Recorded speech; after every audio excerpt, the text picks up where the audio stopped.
Welcome to this session of Counseling Psychology course. We will discuss about drama therapy. We will go in detail of drama therapy and discuss its meaning and how various drama therapists and associations have defined drama therapy. In addition to this, we will discuss its stages. Drama therapy is one of the counseling techniques that helps in expression of one's emotions and feelings. Dykes and Weitz defines drama therapy is a highly powerful and highly experiential therapeutic method that facilitates venting out of inner turmoil. According to the National Drama Therapy is a systematic and intentional use of drama or theatre process, products and association to achieve the therapeutic goals of symptom relief, emotional and physical integration and personal growth. Whereas drama therapy is defined by Langley as a method of therapy which uses the dramatic process to help people during times of stress, emotional upheaval or disability. The employment of drama and theatre as a medium for change during the course of illness, crisis or uncertainty or to facilitate personal growth is intentional and is the essence of this approach. According to the eminent US drama therapist R. Amuna, drama therapy is the intentional and systematic use of drama or theatre process to achieve psychological growth and change.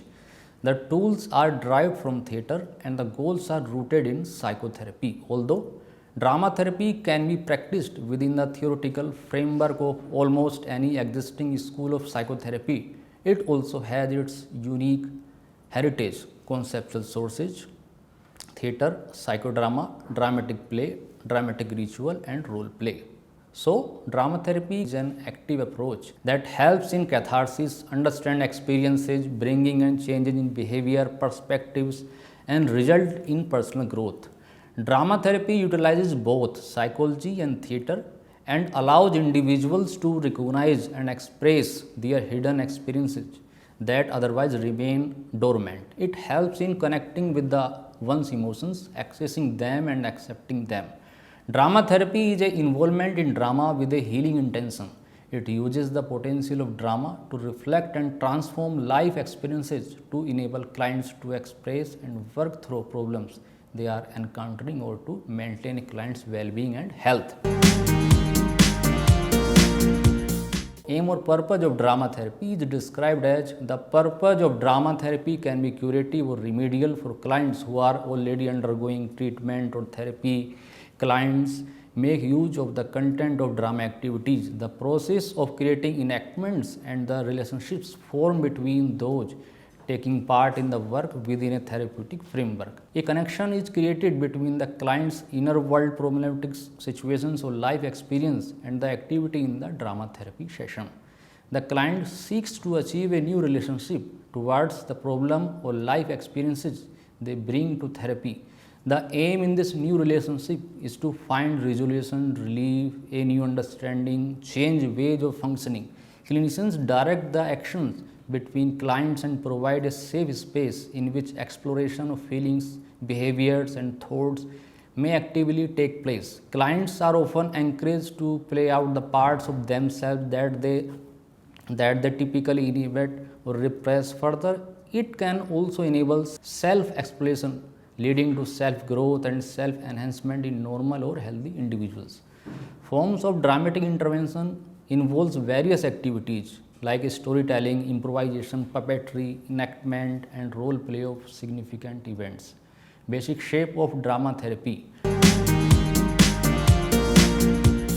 Drama therapy is practiced in a series of sessions. The aim of the shape of the session is to find a form or feelings to be explored with the intention of achieving personal change. The content of a single drama therapy session usually happens within a basic shape or form. In any session, it is necessary to find a way in which the therapeutic needs and creative potential of the group or individual can connect with the expressive forms or process of drama therapy. Jones proposed that usual form for drama therapy is a basic shape which has 5 sections or elements. These sections are as following: warm-up.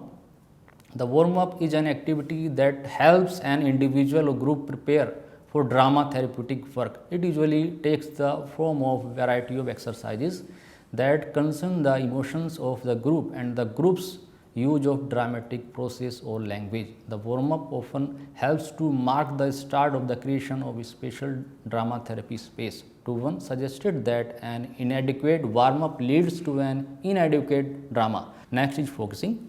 Focusing is a period when the group or individual engages more directly with the area or areas to be worked on, that is, the subject or content of the work.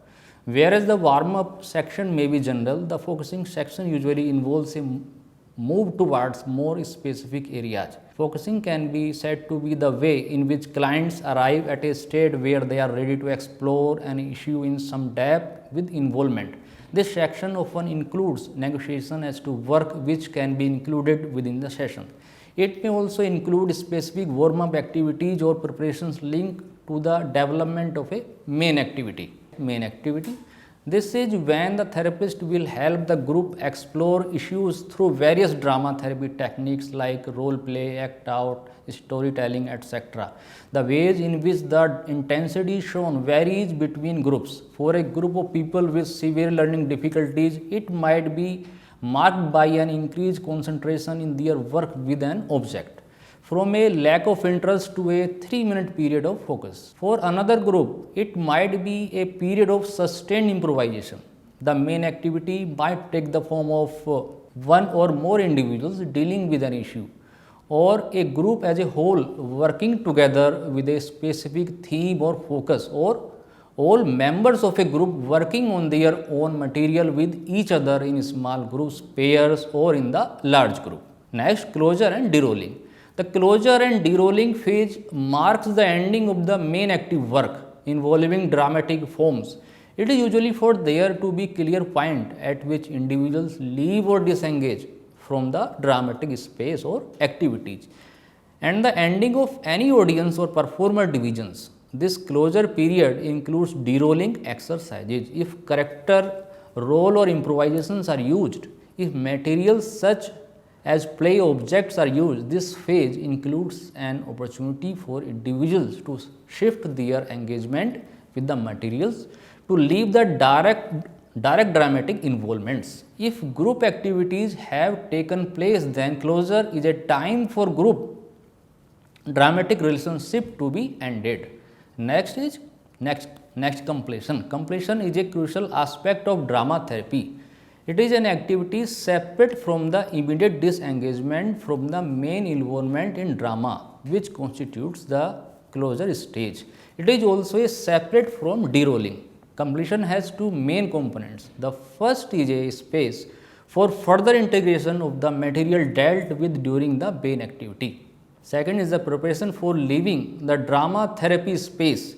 Integration can take a purely verbal or a dramatic form such as reflective game or activity. In some cases, it might involve discussion of the work, the making of personal connections, sharing of perception and feelings. For some groups, completion might be a time of internal reflection, so the period might be spent partly or wholly in silence. There are some points that should be taken into account. The length of each session varies according to the way a group uses drama therapy. In many cases, the warm-up and focusing will take up a third of the time, the main activity another third, and closure, derolling and completion of the last third. However, as a group develops, the warm-up time may be reduced. Drama therapy is a combination of theatre and psychology, so a drama therapist should have knowledge of both disciplines. He or she needs to have a specific set of skills. Drama therapy is not just taking part in a drama or theatre. It involves a deliberate attempt towards exploration, expression, healing, improvement, and well-being. Hence, the therapist needs to be professionally qualified and trained. He or she needs to have knowledge and training in drama or theatre psychology, psychopathology, psychotherapy, and drama therapy. Further, since drama involves other forms of creative arts like music, song, dance, writing, drawing, etc., it becomes useful that the drama therapist has knowledge of other art forms also. The drama therapist focuses on two aspects of drama therapy. The first is the dramatic process, which refers to drama games, role play, improvisation, and storytelling. The second are products, which refers to puppets, mask, play, or performances. These aspects can open a number of creative, altered ways of dealing with the and experiencing the problem. Which one of the above is to be used in the process and product is determined by the needs, goals, and comfort level of the client. The drama therapist works with groups or individuals over a number of weeks or sessions lasting between 40 minutes and 1.5 hours. Drama therapists incorporate psychodramatic concepts and methods as a part of their treatment and strategy. The kind of issues which can be dealt with and the form of the sessions are extremely varied. The main process involves the client engaging with a problematic area through dramatic form and working with a group or therapist. Closure often takes the form of discussion and reflection upon the work undertaken within the session. Drama therapy takes place within the clear boundaries which protect the therapeutic space. Thus, a drama therapist addresses the thoughts, emotions, and behavior of the client to bring in changes for the better and create a harmony inside and outside. There are specific sequences and process in drama therapy that are followed to gain desired results and changes in participants. These are highlighted by stages of drama therapy. Drama is performed in a group, hence the principle of group formation and functioning are considered along with the drama process and products. Drama therapist Emmanuel has indicated 5 stages in drama therapy, which are dramatic play. The first stage lays the groundwork or foundation of drama therapy so that it can support the work that is to follow. The objective of this stage is to develop rapport, trust, and cohesion among the group members. A non-threatening, playful environment is established for the drama therapeutic process. Drama therapy process includes creative dramatics, improvisation, playful, interactive exercises, and structured theater games. Many of the techniques are physically active and most are socially inactive. Individual and group skills are developed in this process. These skills in turn promote self-confidence and self-esteem along with the awareness of and appreciation for the qualities of co-participants. Dramatic play is based on a health model. The strength of the client and are explored and qualities such as expressiveness, playfulness, creativity, spontaneity, humor, and aliveness are nurtured. These qualities develop the client's ego strength, enabling them to tolerate the more regressive work. It also involves painful self-examination later in the treatment series. During this phase, a trust begins to develop, trust in one's own capacities, trust between group members, and trust in the therapist. Acceptance of self and others, a growing connectedness between the group members and group cohesion are central feature of a successful group process. Group interaction and collaboration help develop a sense of group identity and mutual supportiveness. Thus, the group engages in playing together or performing together to develop basic skills of working in harmony in a group. It is important that the initial activities are simple, engaging, failure proof, and age appropriate. The drama therapist needs to be especially attentive to age appropriateness, not only because of the heightened caution manifested by clients at this early age, but also because of the thin line between dramatic play and childish play. The use of unsuitable technique at this point may increase the client's inhibitions and resistance, which often results in leaving the therapy process in between. When the trust of the client is earned during this phase, a positive therapeutic relationship is established. With this, the clients experience a sense of permission, freedom, and joy. This sense of permission expands into a sense of liberation in the next stage with the more developed dramatic acting and scene work. Next is scene work. This stage progresses from the spontaneous improvised play and structured dramatic games in stage 1 to sustained dramatic scenes composed of developed roles and characters. The primary dramatic process used in this stage is scene work, which is generally spontaneous. In scene work, the client involves in playing roles other than those reflecting one's own life. This allows for greater role distance and less immediate self-disclosure, which is a useful step in the development of trust and spontaneity.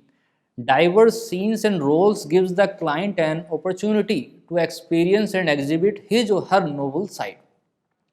This provides a release and relief from the internal and external constraints that are experienced in everyday life. They need to be comfortable and learn different skills and techniques related to drama. The group continues to play and aims at improving their skills in this stage. The critical point of awareness for the therapist at this stage is to ensure the freedom that promotes self expression and role expansion.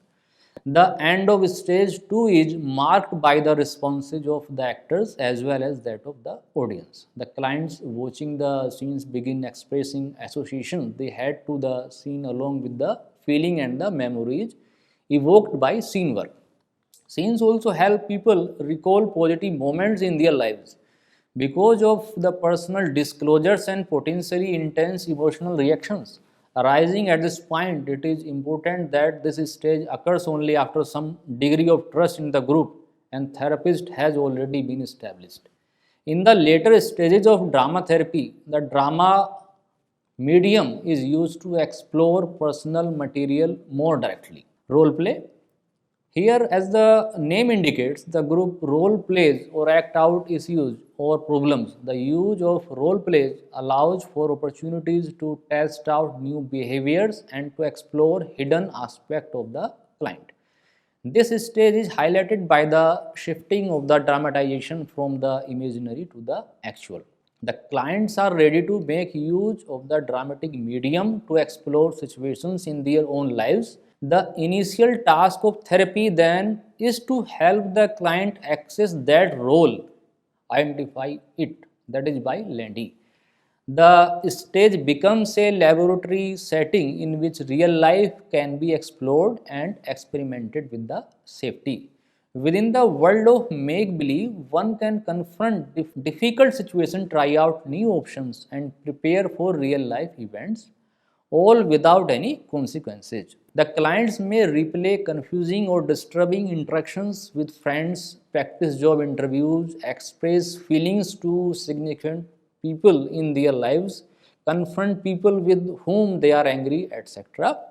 In this stage, common themes shared by particular group are often explored. For example, a group of substance users may role play skits revolving around coping with the temptation of alcohol or drugs. The dramatic examination of interpersonal issues within the group is also largely the domain of this stage as it incorporates many aspects of psychodrama.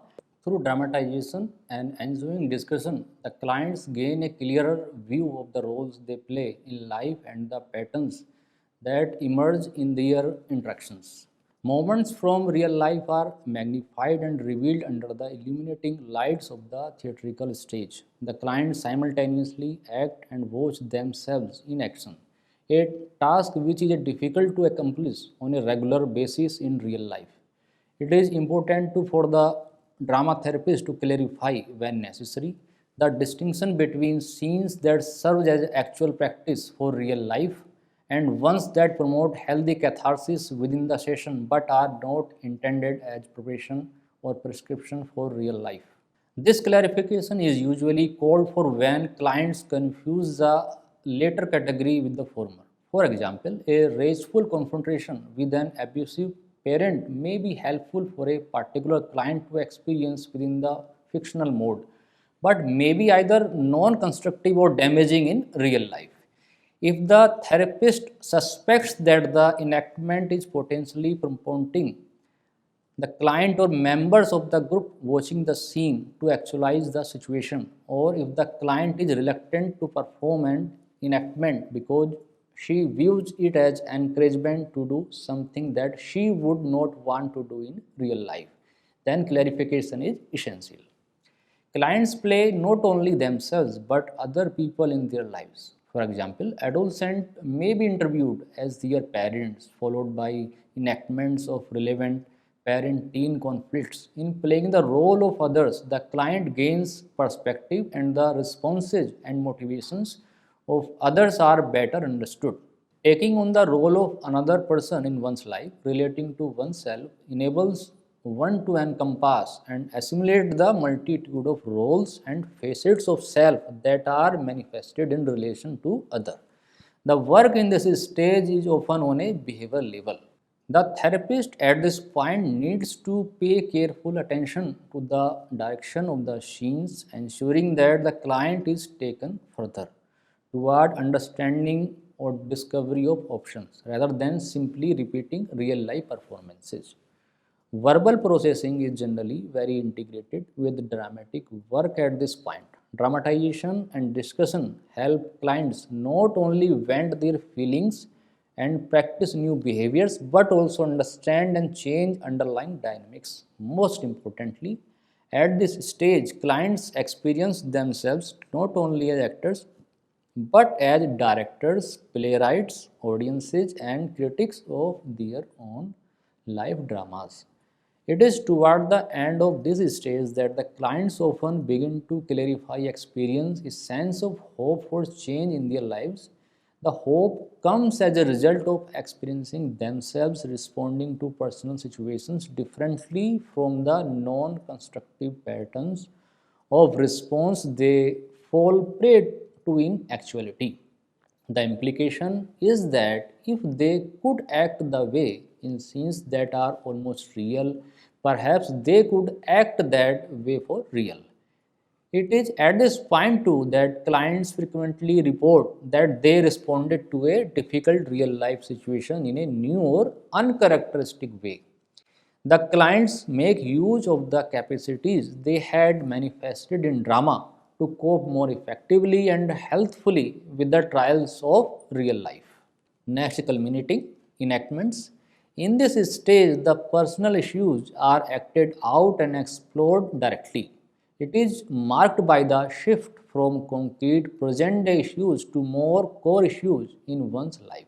The past comes closer to the surface and unconscious material becomes more accessible. Memories, dreams, associations, and images, some involving family constellations, childhood traumas, significant events, shed light onto unresolved issues, recurrent themes, and ongoing struggles. Scenes in this stage often revolve around experiences that have affected or disturbed the person's present.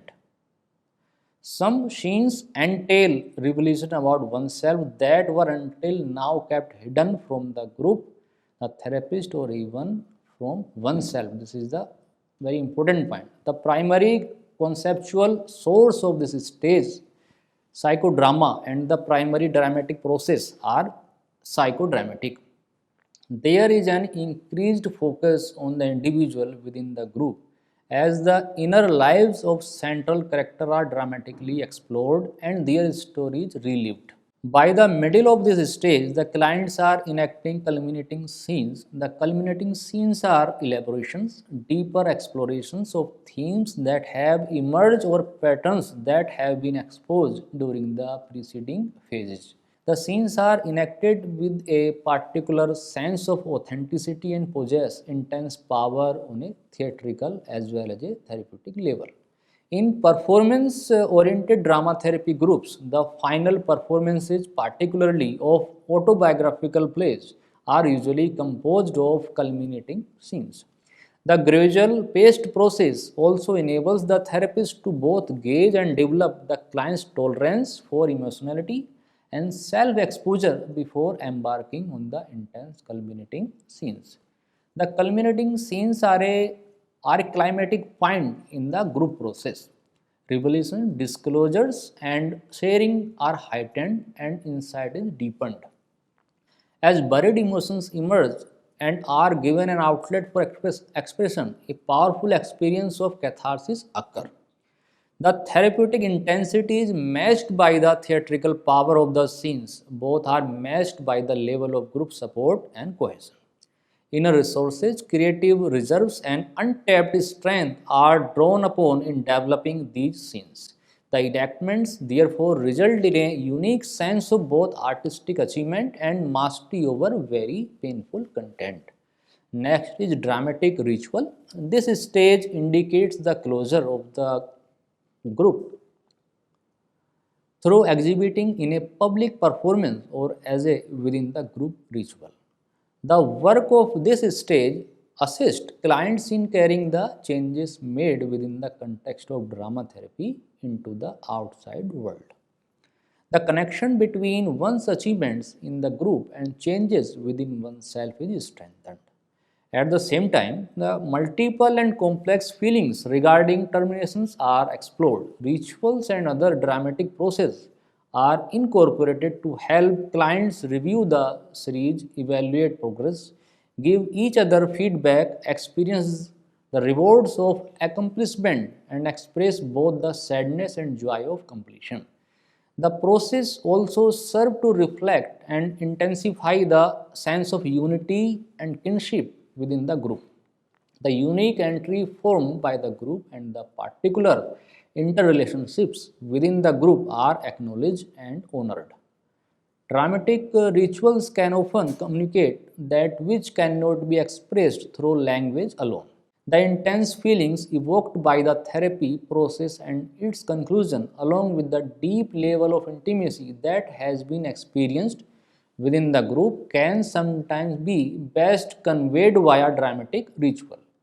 Closure of the treatment series and of each individual session is not a matter of implying that there has been solution or even necessarily resolution.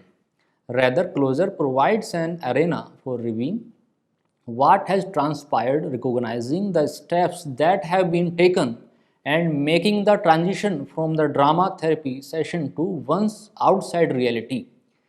The drama therapist devises and utilizes creative techniques to facilitate this review of the process. By the end of this stage, the clients feel much validated for the process they have been through.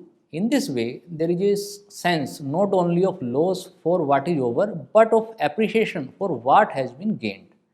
The intensive and carefully designed process of closure in this last stage not only helps clients reflect on and integrate the past, but also helps in creating a sense of opening to the future and the hope as one continues the journey.